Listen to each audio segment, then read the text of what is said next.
खुशियों के रंग नेशनल ऑटोमोबाइल के संग अब सभी प्रकार की टू व्हीलर गाड़ियां उपलब्ध है, वो भी आकर्षक ऑफर्स के साथ। संपर्क कीजिए नेशनल ऑटोमोबाइल, हरिगंज और भोगट रोड, खंडवा। रही तो घर चलाना भी मुश्किल हो गया। आज पेट्रोल और डीजल के भाव बढ़ते जा रहे हैं। सत्ता में ये आए थे, इन्हें कहा था कि 13 रुपए में हम और 35 रुपए में पेट्रोल डीजल देंगे और 13 रुपए में शक्कर देंगे। स्मृति ईरानी गली गली घूमती थी। आज 70 पार और पेट्रोल डीजल 100 से ऊपर चले गया है। और इन्होंने ये कहा था कि हम एथेनॉल मिलाएंगे जिसके कारण पेट्रोल महंगा नहीं होगा, पर आज वो मिलावटी पेट्रोल के कारण पेट्रोल की गाड़ियां खराब हो रही है। जो गाड़ी 60 किलोमीटर चलती थी वो 40 पे आ गई है और रोज मैकेनिकों के पास पेट्रोल की कारें और मोटरसाइकिल जा रही है। इसकी जवाबदारी किसकी है? सरकार की जवाबदारी है कि लोगों के साथ न्याय होए, लोगों के सस्ता दाम पे सामान मिले, पर ये सरकार इस पर ध्यान नहीं दे रही है। और जो गडकरी जी का एथेनॉल पेट्रोल में मिल रहा है, उनके लड़के का अंडानी के लिए काम कर रही है, आम आदमी के लिए काम नहीं कर रही है। आज गांव-गांव में एमपीबी की दादागिरी चल रही है, कनेक्शन काट रहे हैं, केस बना रहे हैं। त्योहार के समय भी लोग बोल रहे हैं कि हमारे पास व्यवस्था नहीं है, हम पैसा दे देंगे, पर मानने को तैयार नहीं है। ऐसी सरकार को उखाड़ फेंकने का समय आ चुका है। एक चीज महंगी होती जा रही, ऐसी क्या दादागिरी एमपीबी कैसे कर सकता है? एमपीबी के अफसर ऐसी दादागिरी कैसे कर सकते हैं?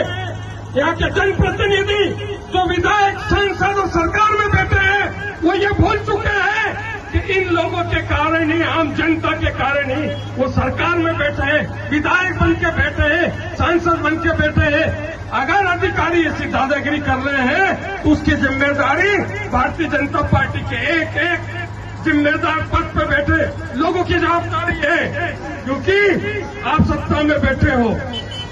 सत्ता में अगर बैठे हो और आम लोग अगर महंगाई से परेशान है, एमपीबी की दादागिरी से परेशान है, तो इसकी जवाबदारी आपकी है। एक ई टोकन की व्यवस्था ले आए। ई टोकन के मारे किसान दर दर घूम रहा है, दर्द परेशान है। कोई 50 किलोमीटर दूर दूर से खाद लेने आता है, लाइन में लगा है। पहले जिसको 5 मिलती थी, अब उसको 2 बोरी मिल रही है। ये कैसी ई व्यवस्था, ये ई टोकन की कैसी व्यवस्था?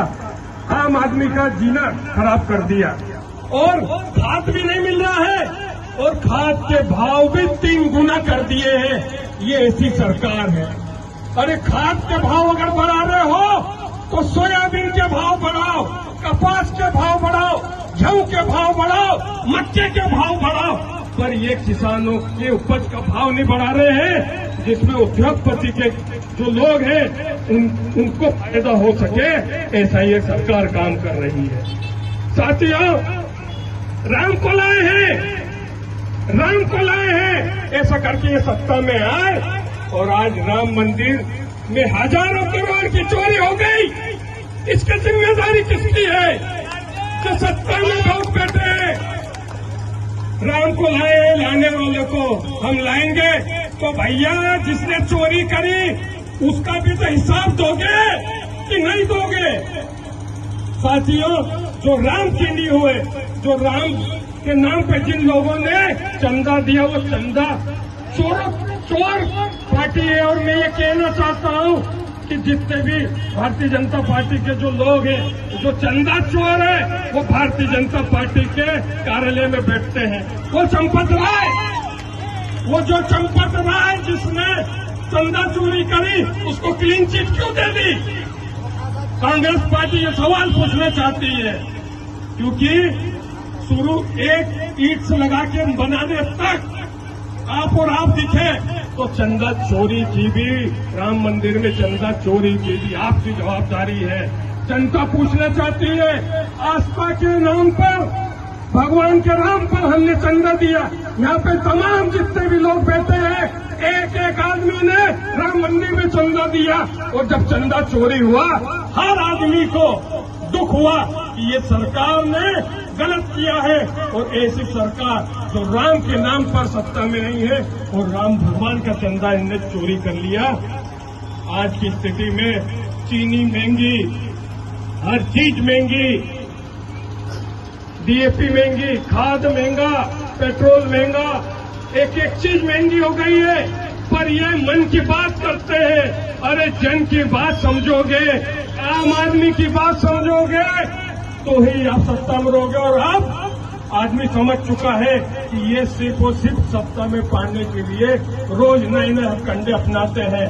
जनता समझ चुकी है, इसीलिए कांग्रेस पार्टी जमीन पे उतरकर इनका विरोध कर रही है। और महंगाई के लिए आज पूरे मध्य प्रदेश में आज आंदोलन है। आदरणीय जीतू पटवारी जी के नेतृत्व में मैं ब्लॉक कांग्रेस कमेटी के अध्यक्ष दिनेश भाई और तमाम साथी आज उपस्थित हुए, उनको बहुत बहुत आभार देता हूं।